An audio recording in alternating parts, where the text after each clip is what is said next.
এখন আমাদের দেশ সংস্করণের একটা কাজ চলতেছে। আমরা সবাই জানি এটা একটা নতুন ব্যাপার, নতুন সিস্টেমে ঠিক হয়ে যাবে। আমরা এখনো সেপ্টেম্বরে রিলিজ করার জন্য আমাদের মানসিকভাবে প্রস্তুতি সেপ্টেম্বরে আছে। আমরা কি করছি, ওয়ার্ল্ডের বিভিন্ন দেশ আছে, যেমন মালয়েশিয়াতে সেন্সর করতে অলমোস্ট 15 ডেজ লেগে যায়, সৌদি আরবে সেন্সর করতে প্রায় 22 দিনের মতো লেগে যায়, প্রসেসিং, ওটা আরবিতে ডাব করা। তো আমরা যেটা করছি, এই যে বিভিন্ন দেশের সেন্সরের জন্য বিষয়গুলো, সেন্সরগুলো করে ফেলতেছি। অলরেডি 3-4টা দেশে সেন্সর কমপ্লিটেড। তো এটা আমরা বলছি না আগে, সেন্সরটা কমপ্লিটেড হয়ে আছে। আমরা হয়তোবা বাংলাদেশেও যেহেতু কিন্তু আপনারা জানেন হয়তোবা তথ্য মন্ত্রণালয় সেন্সর বোর্ডের কিন্তু সেটাকে পরিবর্তন করার জন্য ওটাকে আমাদের উপদেষ্টা সেদিন বলেছেন যে সেটাকে তারা চেঞ্জ করার চেষ্টা করতে। তো ওটা হওয়ার পরে আমরা বাংলাদেশেও সেন্সরের জন্য জমা দিব। ওই প্রসেসিংটাই চলছে। আর দেশের সার্বিক পরিস্থিতিটা যখনই ভালো হবে, এটা তো একটা হাইপ ক্রিয়েট করা ছবি, আমাদের প্রমোশনের জন্য 15 দিন ইজ এনাফ আমি মনে করি।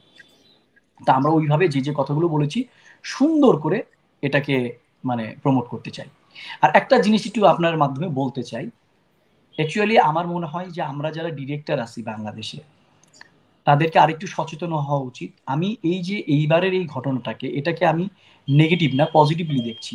আমি আমার লাইফে কখনো কোনো এগ্রিমেন্ট ছাড়া, সেটা 1 টাকার আর্টিস্ট হলেও, আমার ম্যানেজারকে বলে দিব, আমার প্রোডাকশনকে বলে দিব যে এগ্রিমেন্ট ছাড়া কোনো কাজ হবে না, ফার্স্ট থিংস।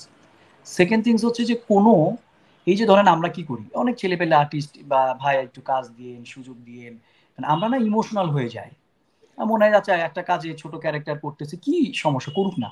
এই প্রবলেমটা ওখান থেকেই সৃষ্টি হয়। তখন ওরা এসে কি বলে, ভাই টাকা পয়সা লাগবে না, কি বলেন, আপনার ছবিতে রাখছেন এটাই তো অনেক বেশি কিছু, ঠিক আছে একটু কাজ করি না ভাই, টাকা পয়সা পরে দেখা যাবে। এই যে পরে দেখা যাবে, এটাই মানে ক্ল্যাশের মেইন কারণ হয়ে যায়। আমার ম্যানেজার আমার প্রোডাকশন চিন্তা করছে তার 1,000 টাকা দিব, সে চিন্তা করতেছে আমার তো 10,000 টাকা দেওয়া উচিত। এই কমিউনিকেশন গ্যাপটা আমি মনে করি কোনো ডিরেক্টরের এটা করা উচিত না। ডিরেক্টরের ফিনান্সিয়াল ম্যাটারে তো ঢুকাই উচিত না।